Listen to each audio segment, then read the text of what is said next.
Today I'm joined by the wonderful Jean Oelwang, and she is a woman like no other. I've known her for over 20 years and I'm just forever amazed about her ability to form deep connections and to bring people together to create global change. She's the founder and CEO of our foundation, Virgin Unite, and she has worked tirelessly to incubate a long list of collaborative global initiatives, which include the Elders, the B Team, the Branson Centre for Entrepreneurship, and so many more. And after spending a decade of building partnerships and seeing the power of collaboration and also those really important deep relationships you get with people, Jean has shared her learnings in a brilliant new book called Partnering. Today, I am thrilled to be joined by Jean to chat about her book and to explore what is possible when you share your dreams and your purpose with others. So Jean, thank you so much for joining me today, and let's dive into some questions. Thank you, Holly. Let's start at the beginning. What turned your 20-year exploration of sort of deep connection into a book, and what made you think it was important to put it onto paper? Yeah, and maybe before I jump in, just thanks to you, Holly, for all the incredible purpose work you're doing and your incredible book that you wrote as well. It's just extraordinary, the stuff that you're doing right now in Virgin Group. Oh, thank you. Super exciting. And it's amazing, isn't it, when you see your book, all the hard work that's gone into it and all the years that have gone into it, when it's finally like in front of you. It's such a weird feeling, isn't it? And yeah, it's the most extraordinary feeling, isn't it? Just wonderful. And so this journey started 15 years ago when I first started working with the Elders. And I was watching them and I was trying to figure out how they became who they were in the world. And the more I watched them, the more I realized that they became who they were and had this incredible outsized legacies of impact because of the people they surrounded themselves. So they were who they were because of their relationships. And so I became obsessed with two questions.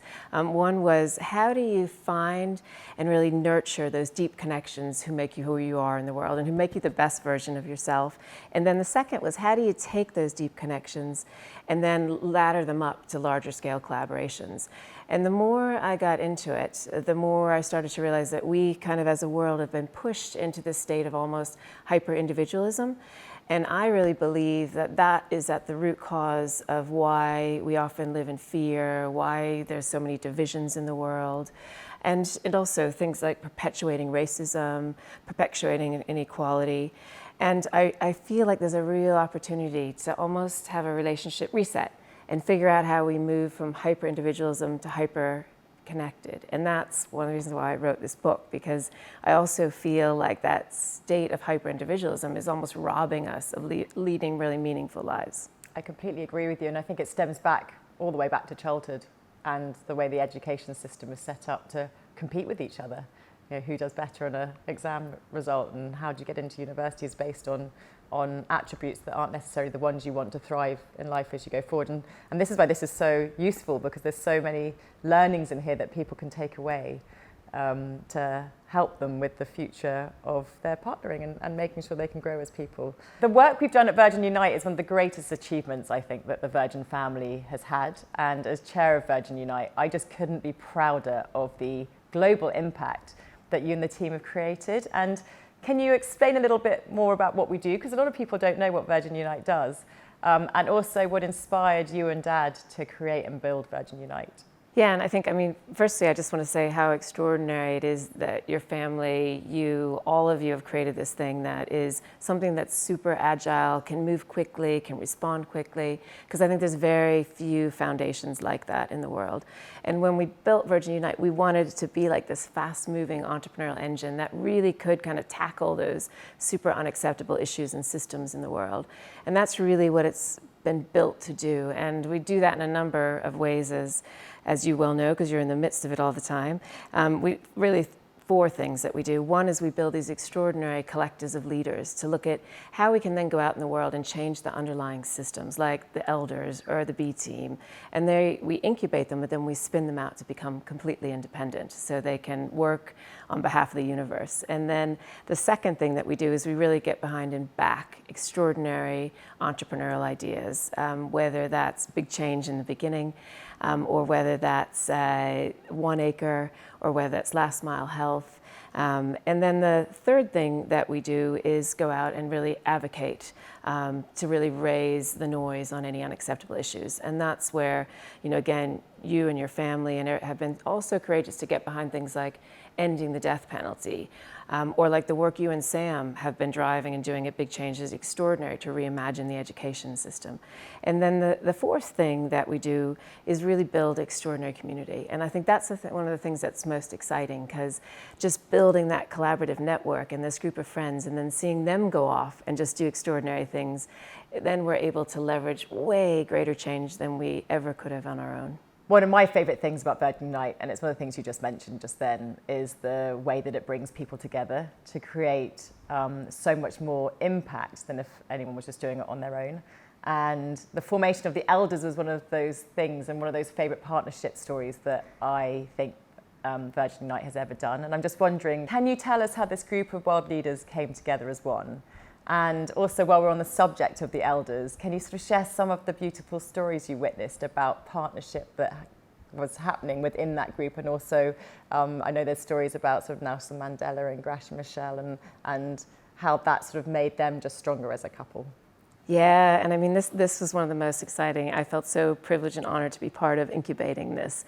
And really, your dad and Peter Gabriel had the idea, because they both, and the idea was slightly different. One wanted to really look at how they could, Richard really wanted to look at how he could stop the war in Iraq. And so he was trying to get Mandela and also Kofi Annan to Iraq before the war began. Obviously, that didn't happen in time, but he got very excited about this idea about how world leaders could come together to stop conflict. And then Peter was really excited about, as the world became more connected to the internet, how do we build this group of global leaders that can help make sure the world stays connected in the right way.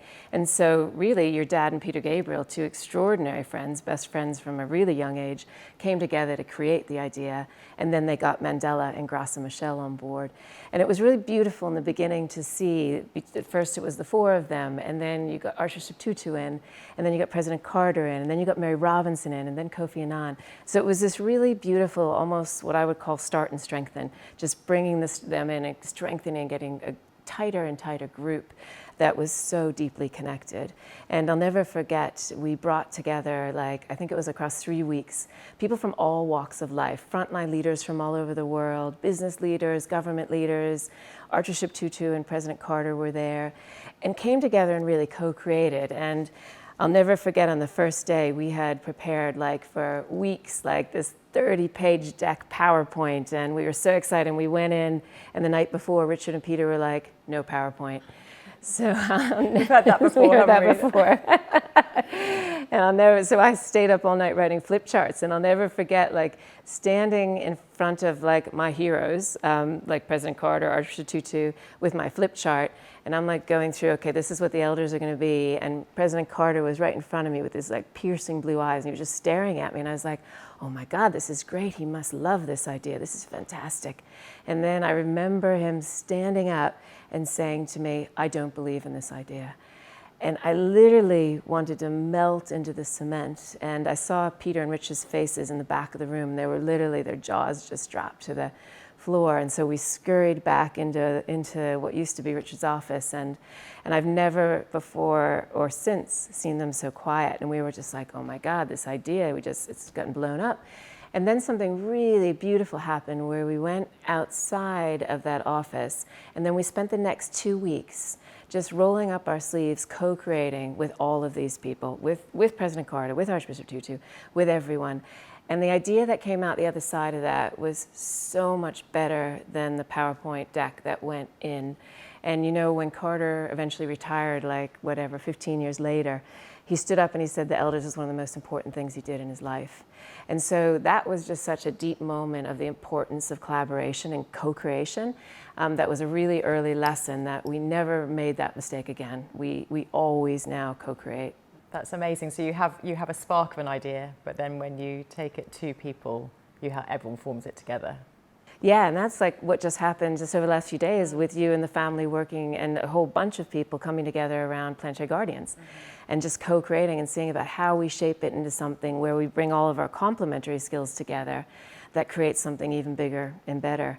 And you see that, your question about the relationship and the elders, you see that again and again with them. Like Kofi Annan, the former UN Secretary General, who sadly has passed, and Ela Bhatt, who runs just this extraordinary group with Indian women across India, is just extraordinary, where she's helping women get jobs. And they could not have been more different. But what was so beautiful is just watching over the years, they were probably together in the elders for about a decade, watching how much they each learned from each other and how they became and formed this deep friendship over time. And I think that's been one of the most beautiful things from the elders, is just these deep friendships that have been created. And how have you found it when a new elder comes in and the others have been there for a long time? How is it for that new person that's entering a group that has been around for a while? Yeah, and that's a really beautiful question, because we were worried about that as we lost some of the ones that were older and they retired. And then we had people like President Santos coming in, and also President Zedillo. But what was really beautiful is that the elders were so deeply connected that there's no competition with each other, there's no fear. And so when a new elder comes in, it's just this extraordinary opening and welcoming into the family, basically. And it's almost like they immediately slot in. And the culture is just so strong. And I think a lot of that has to do with, there was just those deep connections at the center at the beginning, that it became unbreakable, unshatterable. And now they're there for each other in moments of highs, but also real moments of lows as well. So in your wonderful book, you establish 6 degrees of connection to help everyone understand the different ways that it's formed. And I really think that's so useful in helping people find deeper connection in their lives. And so I wanted to discuss the first degree, which is called something bigger. And that explains how building meaningful relationships can help you find purpose in your life. And you wrote in your book, "I have often mistaken purpose as a solo endeavor, but the most meaningful things happen when people come together, like small streams merging into a powerful river." I love that bit. "Purpose multiplies our relationships and deepens our connections, but only if we're able to stop asking what we can get out of our relationships and start asking what we can give to the world through them." And I just think that is absolutely beautifully written. It's a beautiful paragraph. I might actually put it up on my wall. But can you delve a little bit deeper about that? Yeah, no, thank you for that. It's just, when we started this process, like when I started thinking about, okay, who could I go out and interview to get this? Because I should make that really clear. The wisdom in this book is not my wisdom. And that was the beauty of this process, is that it was the wisdom of 60 extraordinary partnerships of all kinds, friendships, family members, business leaders, but also these collectives like the community that closed the ozone hole. So when I first chose who I was going to go out and interview, one of the things I chose them on was longevity of their partnership, but the second was they had to use their partnership to make a bigger difference in the world. So I chose them based on the purpose that they had in life. But what was really interesting is I thought that would be some part of the interviews, but I didn't realize how much it would dominate the interviews. And this sense of purpose and something bigger was at the center of all these great relationships. And one after the other, as we kept on interviewing, we started to see these extraordinary patterns, and something bigger was the biggest pattern. And it really was interesting on kind of 2 levels. One was that each of the people or group of people in the partnership, that partnership allowed them to multiply their impact and their purpose, not just by 1 or 2 or 3 times, but by millions of times. It's just extraordinary to see. But the other thing I think I hadn't expected is that sense of purpose also was at the center of keeping the relationship strong and keeping it deeply connected. And it didn't have to be the same purpose. Like there was a lot of the partnerships that had their own individual purpose paths, but still having that purpose and helping lift each other towards their purpose strengthened their relationship. And sometimes, obviously, a shared purpose, you could see that, with the elders or with the B team, that shared purpose just keeps people so deeply connected. So it was completely dominant. Now a little bit more about you. What relationships in your own life have been the most powerful in helping you find purpose? I guess I should say right up front that I think I would never be with my amazing, wonderful husband if I hadn't written this book. And for me, I had to almost unlearn, because I had been in the corporate world for 20 years. And really, as you said, Holly, we are pushed from the time we're in grade school, high school, university, and then into our careers. We're pushed to focus on individual achievement. And so I think if I hadn't started to read this book, I wouldn't have understood that I really didn't understand about deep connection and about partnerships. I thought in my life that I had formed these great partnerships, great relationships. When I started listening to some of these partners, I realized that depth, that deep connection, and that opened me up to have a great relationship with my wonderful husband, Chris Waddell. But I think I've been so fortunate to have these amazing partnerships in my life, whether it's my dear, dear friends from grade school and high school, but also just over the last 15 years with Virgin Unite, working with your incredible dad has been extraordinary. And it's actually been great because he's, as you know, completely audacious, crazy, and has the most visionary ideas, which has been great for me because it's pushed me into a realm that I probably wouldn't have gone into before. And it's been a great partnership because I've then hopefully been able to help him make stuff happen behind the scenes. You have definitely been able to help him make stuff happen. Which has just been a great, great joy. So I think that's really changed. He's given me deep belief in myself, and I think that's been a great gift to me. To write this book, you interviewed so many people. I think it's 60 partnerships in total, from the Jimmy and Rosalynn Carter to Desmond Tutu and his wife Leah, to all these other people, which you can see in this wonderful sleeve. These are all the people that you interviewed in the process. And I just love that you've got all the pictures of everybody here, because it really sort of brings it to life and makes it so real. Is there any that really surprised you when you were interviewing everybody? Almost all of them surprised me in some way. I think I'd probably choose two to answer that question. Like, one was this amazing chap called Azim Khamisa, and then his friend Plez Felix. And it was this extraordinary story where Plez's grandson shot Azim's only son in a gang prank, and Azim's son died. And Azim could have gotten really bitter, and instead what he did is he invited the grandfather, Plez, into his home. And they then created this extraordinary friendship, and this occurred like 30 years ago. So over these 30 years, they've built this friendship, and they couldn't be more different. Azim he was a banker before, he's a Muslim, and then Plez was a Marine before, and he's a Christian, but they've formed this extraordinary friendship, and their purpose now is to stop kids from killing kids in the United States. So they go in together, and then kids can see these two people that are so different and have had this horrific experience, have built this extraordinary, across all these bridges, built this extraordinary friendship and sense of love, and literally call each other brothers. And when Plez's grandson got out of jail, Azim hired him right away. And so, talking to them about friendship. Sends shivers down my spine. It's so powerful. It's so powerful, and they are just the most extraordinary human beings. And they say they're deeply connected at a spiritual level, and it allows them to weather anything that comes their way. And Azim talks tons about how what stops forgiveness is judgment. And so he's deeply passionate about how do you let go of judgment and how do you let go of bitterness and forgive. And they have just built. So that's one that I just couldn't believe the extraordinary story. And I think the other one that surprised me was this guy, Bob Vanderplatz, who worked for something called the Family Leader in America, and then a woman called Donna Redwing. And Donna was fighting for gay marriage in the US, and Bob was fighting against gay marriage. And Donna went to one of Bob's conferences, and at the end of it, she went up to him and said, "Can we have a coffee?" And he went back to his team, and he was like, well, should I do this? Or they couldn't quite believe it, but he went. And so they had this coffee. And they said that little by little, they kept on having coffees every few weeks together.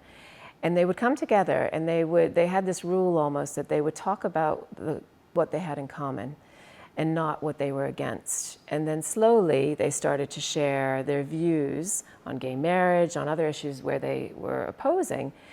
And they found that they were able to listen and hear each other. They didn't necessarily change their opinions, but they listened and heard from each other. And then when gay marriage became legal in America, it was Donna went into a TV station, went on TV to just celebrate it. And there was a moment, and then she was coming off the stage, and Bob was going on the stage to talk about how disappointed he was, and the two hugged.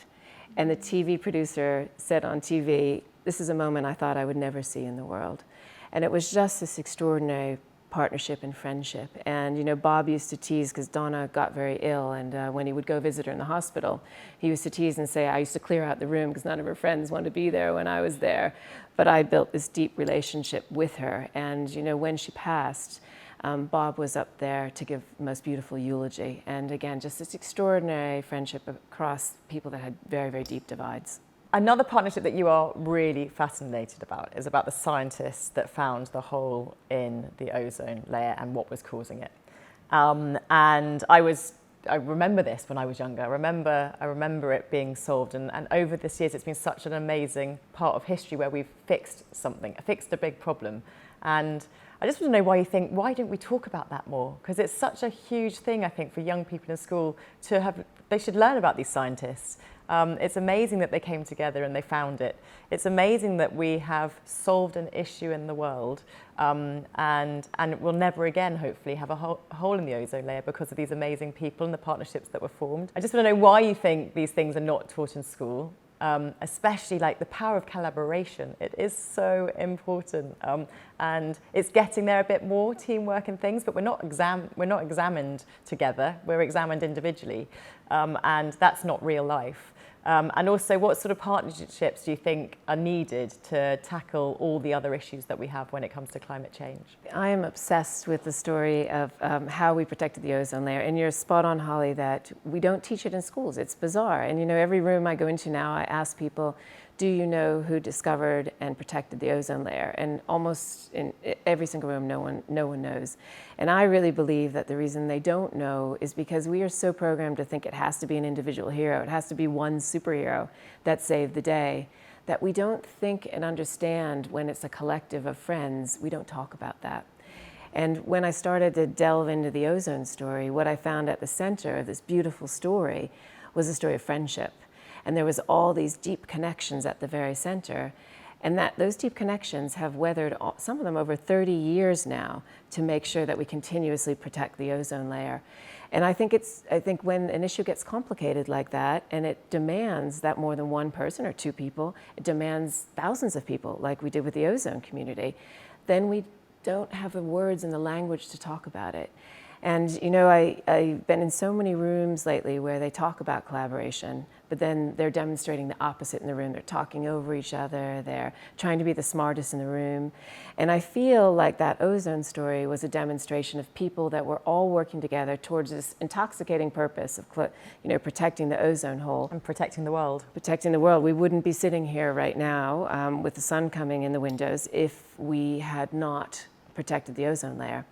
And yet we don't talk about it, and we don't celebrate those friendships, like Sherry Rowland and Mario Molina, who in 1974 were the ones that discovered that CFCs were damaging the ozone layer. And you know, they had to fight for over a decade to get people to listen to them. And when I spoke with Mario, you know, I asked him how they weathered, because they were being attacked by the CFC industry, they were being attacked by their fellow scientists, and he simply just said friendship. You know, Sherry and I were so close, and we had such a shared mission that we were never, ever going to give up until the world listened. And you know, I can repeat that story hundreds of times throughout the ozone layer about the people that actually came together and built the Montreal Protocol, the people that then implemented it. And there was this thread of deep connection and friendship that ran through it, and a deep thread of service and purpose. So I think we can learn tons from the community that protected the ozone layer on how we can look at how we address the planetary crisis that we're currently in right now. And what was really beautiful is those scientists like Mario and Sherry and the scientist Paul Crutzen, who were involved in the ozone story, inspired this whole new group of scientists called Earth scientists to look at how they could look at the world on a planetary basis rather than just in these in these silos. And Johan Rockström was one of those scientists that was inspired, and he got together a group of friends, this woman Catherine Wilkinson, Will Stefan, and 28 other scientists to create the planetary boundaries model, which is a measurement framework, as you know, because you were just in these sessions for 3 days for the world right now. And I just really feel like this is an opportunity for us to build another group of collaborators and friends around the planetary boundaries model to look at how we can address each of the boundaries, whether that's climate change, whether that's land use, whether that's phosphorus nitrogen runoff. And it gives us a framework so that we know where we currently sit on those boundaries and also how well we're doing into the future. From all the amazing partnerships and all the amazing projects that have been incubated with Virgin Unite over the years, well, since 2004, what are a few of the things that you're most proud of? I'm proud of all of it, mainly because of the community that comes around it and just seeing people like jump in and create things. And I mean, the elders is obviously one that will always be near and dear to my heart, and the B team and the Carbon War Room.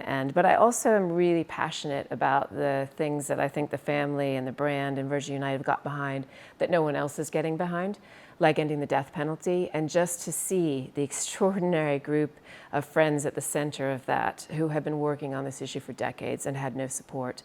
And I feel, again, like the Virgin Unite Branson family has been so brave to come in behind that issue, especially years ago when we first started, when not many people were talking about it. And I just feel like it's such an unacceptable issue that needs to end.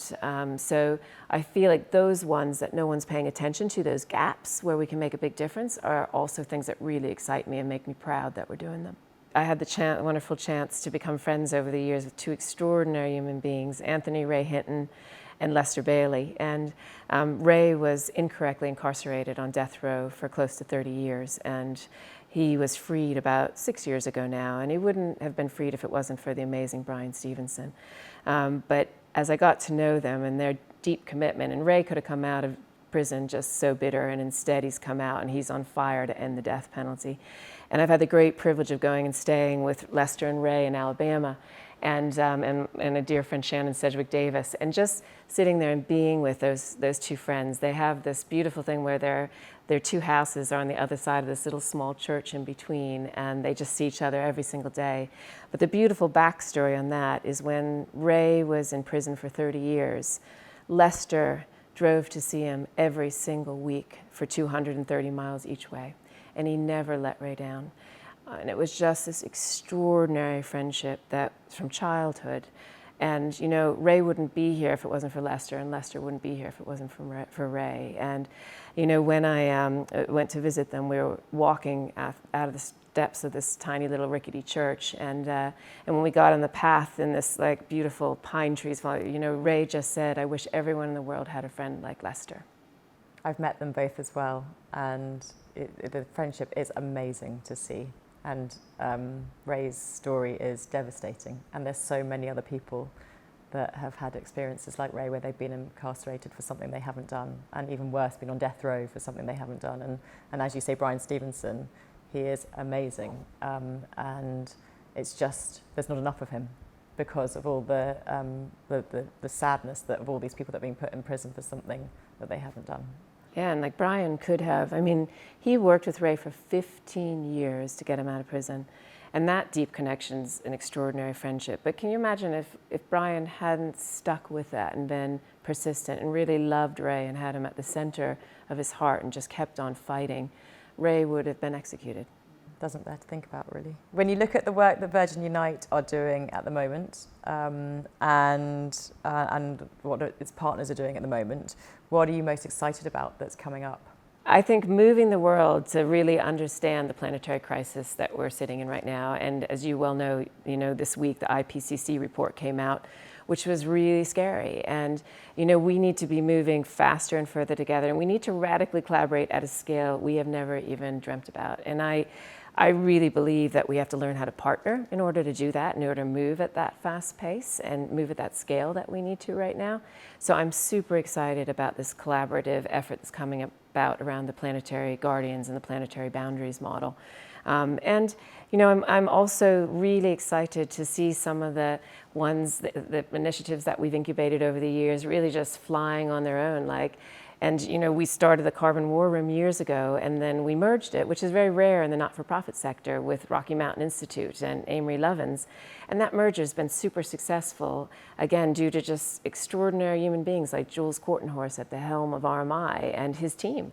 And they've grown it into a force right now in the world. So I'm really excited to see those things just take off. And again, huge credit to the family and to the brand, because if we had branded those, or if we had tried to own them, they never would be as big as they are in the world today. And you guys just wanted to let things fly to make sure that they would have the most impact. And I think that's a really rare thing in the world.